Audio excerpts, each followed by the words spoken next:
I have been working on something for the last 4 years, and it's my favourite thing I've done with my entire life. And I did it entirely in secret, couldn't tell anyone about it, but now it's done, and you're here, and I can tell you.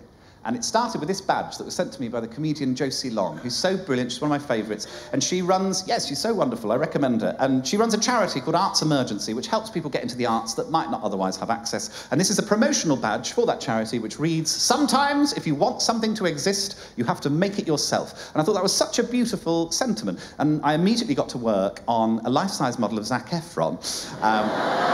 Don't get me wrong, I love fucking pussy, but Zac Efron is Mummy's absolute favourite. But I love this sentiment. I was like, what do I want to exist that doesn't already? And I live in an area of Birmingham called King's Heath. Are the people in from King's Heath? Anyone in? Oh, lovely. Hello. If you don't know Birmingham, it's South Birmingham, and it's a nice area, and I live in a mid-terrace house, and it's got like a thin garden, and it was really overgrown, and I was like, I'd love a nice garden, and I became obsessed with gardening. I've got all the gadgetry. I've got a hot bin, which is a compost bin, which is insulated, so you get compost out much quicker. First time I emptied it, I was just so amazed at how completely unfuckable I've become.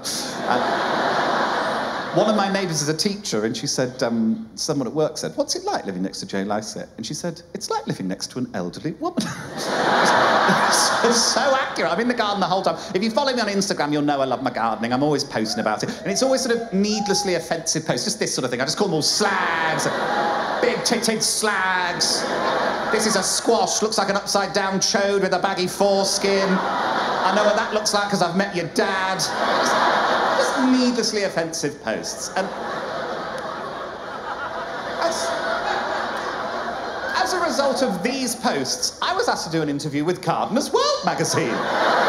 The most gentle Middle England publication you could ever hope to find. And I did this lovely interview with them, and they said afterwards, they said, "Oh, we need a high-resolution picture of you in the garden for the magazine." And I said, "Well, I don't have one." And they said, "Can you get one?" I was like, "It's locked down, I live on my own." But I got this camera, and I set it up on a little timer, and I got this picture, which I think is quite sweet, really. It's quite, I know, bless, I know, it's lovely. And they said, "Oh, it's lovely. Who took the photo?" For a laugh, I said it was Lisa Scott-Lee from Steps.